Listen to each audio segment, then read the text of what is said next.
Hello everyone. Today we start chapter 9 in operating system course, virtual memory. First, general background. In chapter 8, we discussed different memory management solutions. These methods are classified into two types. Methods that use contiguous memory, like multiprogramming with fixed number of tasks, and multiprogramming with variable number of tasks.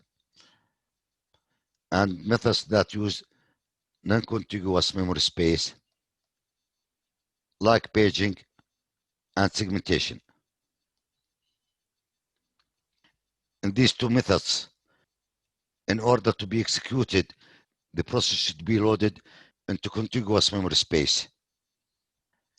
In paging and segmentation, the space where the process is stored need not to be contiguous.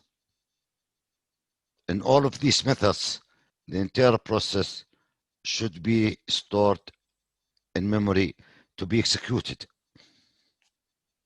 In practice, most real processes do not need all their pages, or at least not all at once, for several reasons. First, error handling code is not needed unless the specific error occurs. Some of these errors are quite rare. Usually the error handling routines are large in size, so having them all the times in the memory with the process is not useful. The second reason, that arrays and some other data structures are often oversized for worst case scenarios. For example, when we declare array 100 by 100, but we actually use 10 by 10 or 10 by 20 elements of it.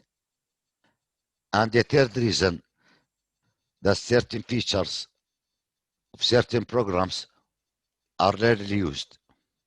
Virtual memory is a technique that allows the execution of processes that are not completely stored in memory.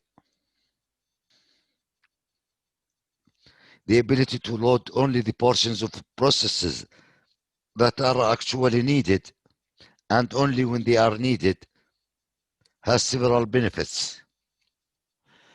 First, a program would no longer be constrained by the amount of physical memory that is available. Users would be able to write programs for an extremely large virtual address space, simplifying the programming task.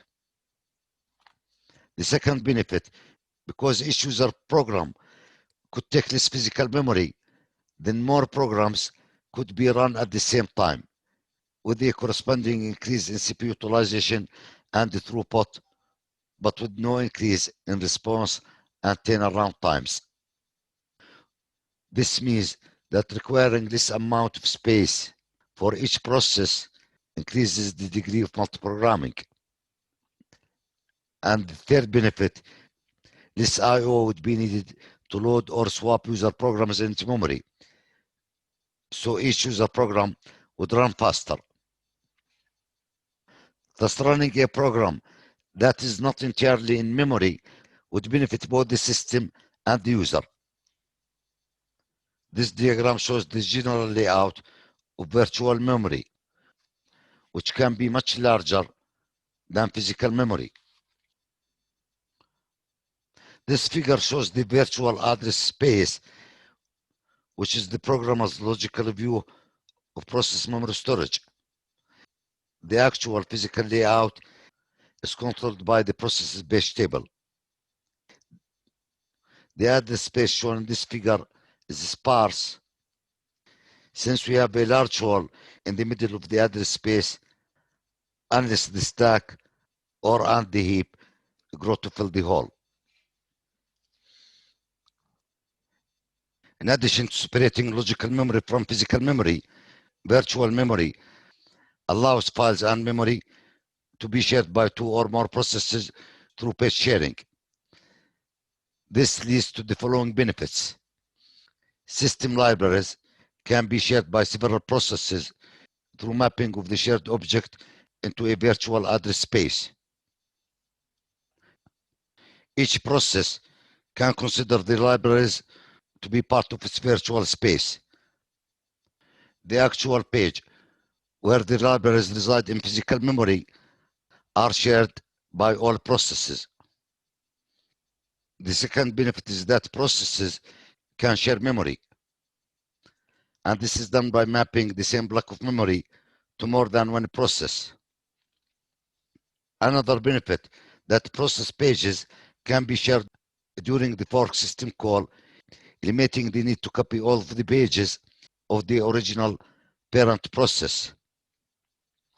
In the next meeting, we'll discuss demand paging, according to which the pages of the process are not swapped in unless they are needed by the process on demand. For today, that's all. Thank you.